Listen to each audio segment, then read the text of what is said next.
আশা প্ৰত্যাশাৰে satellite television জগতত বৃহস্পতিবাৰৰ পৰা পাতনি মেলিলে ডিএ নিউজ প্লাছে। পহিলা বহাগৰ পুৱা 10 বজাত প্ৰথমটো টেষ্ট সিগনেল বুলেটিনেৰে ৰাইজৰ বাবে উৎসৰ্গা কৰা হ'ল ডিএ নিউজ প্লাছ। প্ৰায় সমাজজোৰা পৰিকল্পনাৰ অন্তত প্ৰাণ পাই উঠা ডিএ নিউজ প্লাছৰ প্ৰতিটো মুহূৰ্তৰ যাত্ৰা কিদৰে আগবাঢ়িছিল এই সন্দৰ্ভত শুনো আহক আমাৰ মুখ্য সম্পাদক উৎপল বৰ্মনৰ মুখেৰে। সমূহ অসমবাসী ৰাইজলৈ ডিএ নিউজ প্লাছৰ তৰফৰ পৰা আন্তৰিক অভিনন্দন জনালোঁ।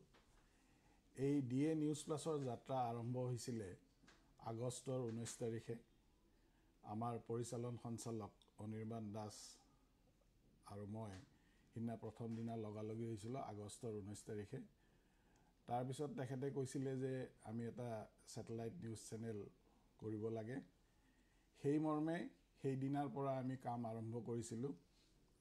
তাৰপিছত আমি দিল্লীত লাইচেন্সৰ কাৰণে গ'লোঁ। লাইচেন্সৰ প্ৰক্ৰিয়াটো আৰম্ভ কৰিলোঁ মিনিষ্ট্ৰী অফ ইনফৰমেশ্যন এণ্ড ব্ৰডকাষ্টিঙত। তাৰপিছত আমি গুৱাহাটী ক্লাবত সৰুকৈ এটা অফিচ ল'লোঁ। লগতে বৰ্তমান ফাঁচী বজাৰত যিটো আমাৰ অফিচ হৈছে তাত আমি কনষ্ট্ৰাকশ্যনৰ কাম আৰম্ভ কৰিলোঁ। ফেব্ৰুৱাৰীৰ 8 তাৰিখে আমাৰ লাইচেন্সৰ কামখিনি হৈ গ'ল আৰু আমি ইয়াতে 15 ফেব্ৰুৱাৰীত সোমালোঁ। আজি আমি টেষ্ট সিগনেল কৰিলোঁ 15 এপ্ৰিলৰ দিনা। আৰু এটা প্ৰক্ৰিয়া জাষ্ট বাকী আছে, সেইটো হ'ল আমাৰ লঞ্চিং চেৰেমনি।